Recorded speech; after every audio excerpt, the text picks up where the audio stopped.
Do you want to improve your English without memorizing boring grammar rules? Then you're in the right place. Real stories help you feel the language, hear it in action, and remember it forever. If that sounds good to you, go ahead and subscribe, like this video, and share it with someone else learning English. It was a bright and warm morning in Rome. The sun was out, people filled the streets, and scooters zoomed past old stone buildings. There was something magical in the air, like the city was telling stories through its walls. Daniel, a young traveler from Canada, had one mission that day: visit the Vatican museums. He had booked his ticket weeks in advance. He had read all the reviews and knew that if you arrived late, they wouldn't let you in. No exceptions. So he woke up early, checked the time, packed his camera, and started walking toward the Vatican. But halfway through his walk, he passed a small pizza shop. The smell hit him like a wave. Fresh tomato sauce. Melting cheese. Thin, crispy crust. He stopped. Just for a second. He looked at the time.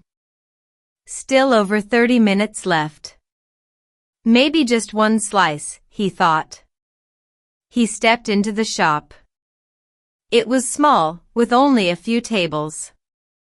An older man behind the counter smiled and pointed to the pizzas. Daniel picked one with mushrooms and olives. The man heated it up, handed it to him, and said something in Italian that Daniel didn't understand, but it sounded like a blessing. Daniel took a bite. He closed his eyes. It was the best pizza he had ever tasted. One slice turned into two. Then a third. He sat for a while, enjoying every bite. The world slowed down. The busy Roman street outside faded into the background. Nothing existed except the pizza. Then he checked the time. His eyes widened.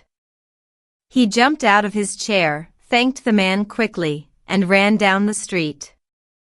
Past the crowds. Past the fountains. Past the statues. He turned the corner and saw the Vatican walls. Only 5 minutes left.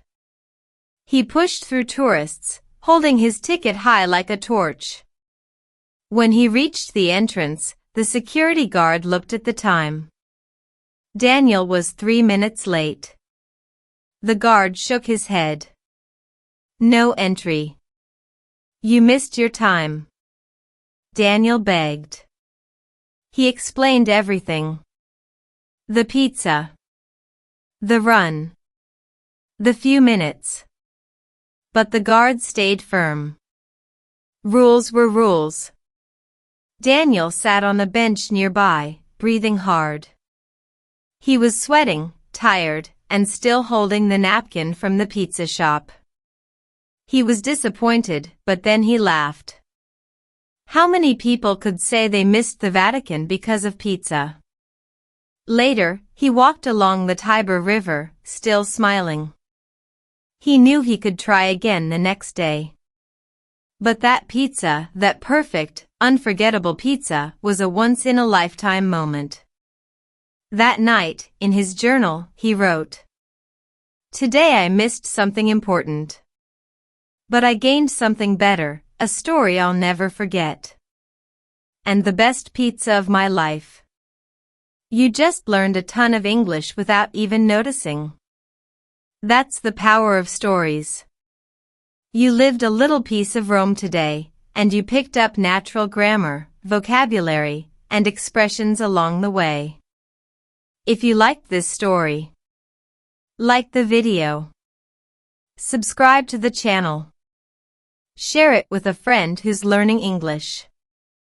Now tell us, have you ever missed something important for something silly or tasty?